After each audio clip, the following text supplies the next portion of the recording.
मागच्या 6 दिवसापासून कोल्हापूर जिल्ह्यामध्ये दररोज सरासरी 40 मिलीमीटर एवढा पाऊस पडत आहे आणि आपल्या जिल्ह्यातील धरण क्षेत्रामध्ये दररोज सरासरी 100 मिलीमीटरपेक्षा जास्त पाऊस पडत आहे। त्यामुळे जिल्ह्यामधील काही 79 बंधारे सध्या पाण्याखाली आहेत। राज्यमार्ग 8 आणि प्रमुख जिल्हा मार्ग 20 असे काही रस्तेही आपले पाण्याखाली गेलेले आहेत आणि त्या ठिकाणी पर्यायी जे रस्ते आहेत त्याची माहिती नागरिकांना आपण देऊन पर्यायी रस्ते सुरू केलेले आहेत। मागच्या 6 दिवसामध्ये झालेल्या पावसामुळे जो आपल्या जिल्ह्यामधला जो राजाराम बंधाऱ्याची जी 39 फूट होती ती कालच राजाराम बंधाऱ्याने ओलांडलेली आहे।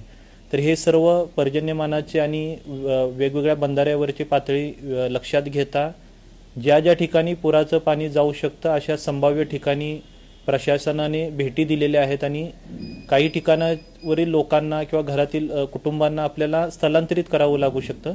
तर त्यासाठी निवारा केंद्रांची तयारी आणि संबंधित कुटुंबांना कळवण्याबाबतची पूर्वतयारी प्रशासनाने केलेली आहे। सध्या पाऊस जोरदार दिसत असल्यामुळे आवश्यकता असेल तरच आपण घराबाहेर पडावं। त्या होणारं पर्जन्यमान आणि बंधाऱ्यातील पाण्याची पातळी होणारा विसर्ग यावरती प्रशासन लक्ष ठेवून आहे आणि ज्या काही सूचना आहेत त्या प्रशासनाकडून वेळोवेळी दिल्या जातील। या सर्व माहिती नागरिकांना रिअल टाइम मध्ये मिळावी यासाठी एक प्रशासनाने एक व्हॉट्सअप क्रमांकही तयार केलेला आहे। 9209269995 हा एक व्हॉट्सअप क्रमांक आपण तयार केलेला आहे आणि त्यामध्ये क्रमांक 1 ते 6 असा जर क्रमांक आपण या व्हॉट्सअप क्रमांकाला आपण पाठवला तर वेगवेगळी जी माहिती आहे आपल्या कंट्रोल रूमचा नंबर, जिल्ह्यामध्ये झालेलं पर्जन्यमान, जिल्ह्यामधील बंधाऱ्यांची पाण्याची पातळी ही माहिती आपल्याला या व्हॉट्सअप क्रमांकावरून रिअल टाइम आपल्याला मिळू शकते।